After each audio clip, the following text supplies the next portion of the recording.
Hi friends, मैं फ़तह खान आप लोगों का फ़तह की पाठशाला में स्वागत करता हूं।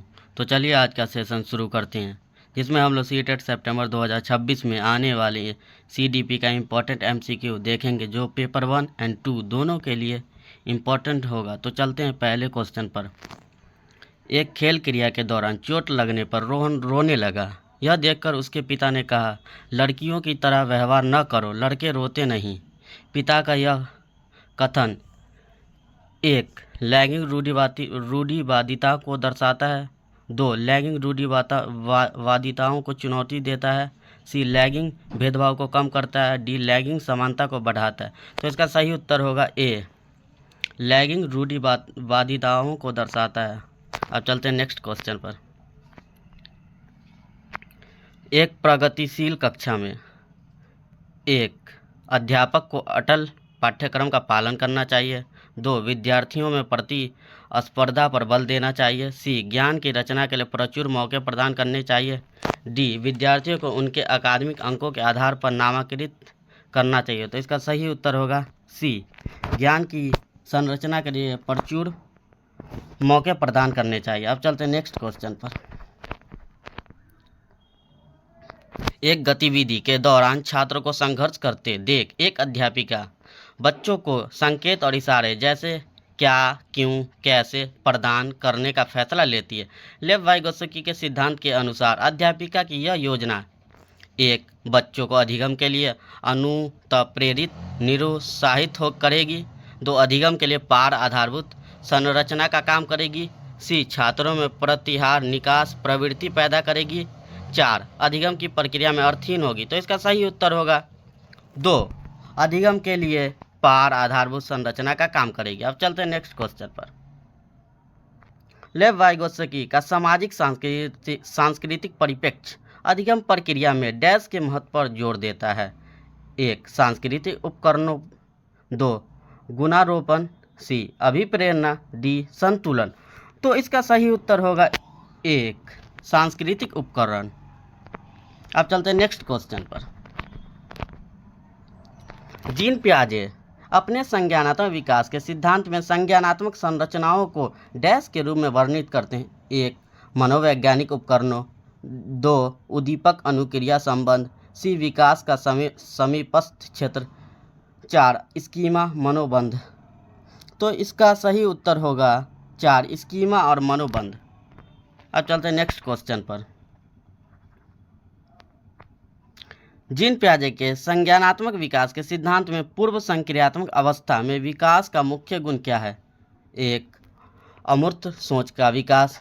दो विचार सोचने में केंद्रीकरण। सी परिकल्पित निगमनात्मक सोच।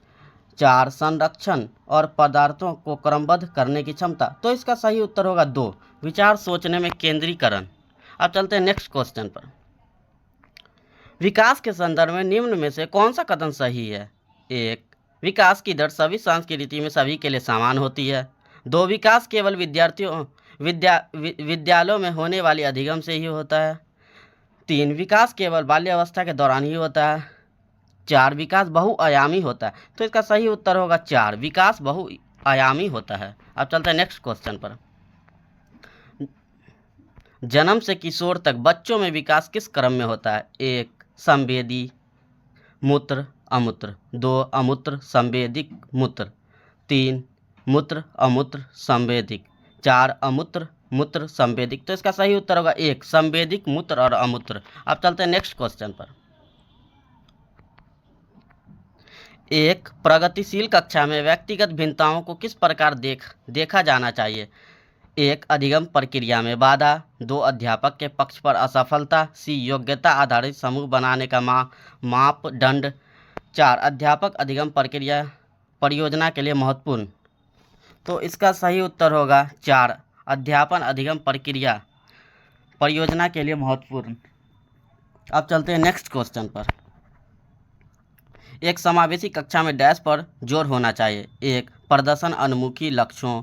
दो अविभेदी समरूपी निर्देशों। तीन सामाजिक पहचान के आधार पर छात्रों को अलगाव। चार हर बच्चे के समर्थ को अधिकतम करने के लिए अवसर प्रदान करने। तो इसका सही उत्तर होगा चार, हर बच्चे के सामर्थ्य को अधिकतम करने के लिए अवसर प्रदान करने। अब चलते हैं नेक्स्ट क्वेश्चन पर। अधिगम की अभिप्रेरणा को किस प्रकार कायम रखा जा सकता है? 1. बच्चे को दंड देकर। 2. प्रवीणता अभिमुखी लक्ष्यों पर जोर देकर। 3. बच्चों को बहुत आसान क्रियाकलाप देकर। 4. यथावंत याद करने पर जोर देकर। तो इसका सही उत्तर होगा 2. प्रवीणता अभिमुखी लक्ष्यों पर जोर देकर। अब चलते हैं नेक्स्ट क्वेश्चन पर। शर्मिंदगी 1. का संज्ञान से कोई संबंध नहीं है। 2. संज्ञान पर नकारात्मक प्रभाव पड़ सकता है। 3. बच्चों को अधिगम हेतु अभिप्रेरित करने के लिए बहुत प्रभावशील है। 4. के भाव को अध्यापन अधिगम प्रक्रिया में बारंबार पैदा करना चाहिए। तो इसका सही उत्तर होगा 2. का संज्ञान पर नकारात्मक प्रभाव पड़ सकता है। अब चलते हैं नेक्स्ट क्वेश्चन पर। निम्न में से अध्यापन अधिगम का सबसे प्रभावशाली माध्यम कौन सा है? 1. विषय वस्तु को यथावत याद करना। 2. संकल्पनाओं के बीच संबंध खोजना। 3. बिना विश्लेषण के अवलोकन करना। 4. अनुकलन, नकल और दोहराना। तो इसका सही उत्तर होगा 2. संकल्पनाओं के बीच संबंध खोजना। आप चलते हैं नेक्स्ट क्वेश्चन पर। एक अध्यापिका को दिए गए किसी कार्यकलाप में छात्रों की विभिन्न त्रुटियों का विश्लेषण करना चाहिए, क्योंकि 1. इसके आधार पर वह दंड की मात्रा निर्धारित कर सकती है। 2. त्रुटियां की समझ अध्यापन अधिगम प्रक्रिया के लिए अर्थपूर्ण है। 3. इसके आधार पर वह ज़्यादा त्रुटियां करने वाले छात्रों को दूसरे छात्रों से अलग कर सकती है। 4. अधिगम केवल त्रुटियां के शोधन पर निर्भर है। तो इसका सही उत्तर होगा 2. त्रुटियों की समझ अध्यापन अधिगम प्रक्रिया के लिए अर्थपूर्ण है। अब चलते हैं नेक्स्ट क्वेश्चन पर। एक कार्य के दौरान सयाना स्वयं से बात कर रही है कि वह कार्य पर किस प्रकार प्रगति कर सकती है। लेव वाइगोत्स्की के भाषा और चिंतन सोच के बारे में दिए गए विचारों के अनुसार इस तरह का व्यक्तिगत वाक्य क्या दर्शाता है? 1. संज्ञानात्मक अपरिपक्वता। 2. स्वयं नियमन। 3. आत्मकेंद्रितता। 4. मनोवैज्ञानिक विकार। तो इसका सही उत्तर होगा 2. स्वयं नियमन।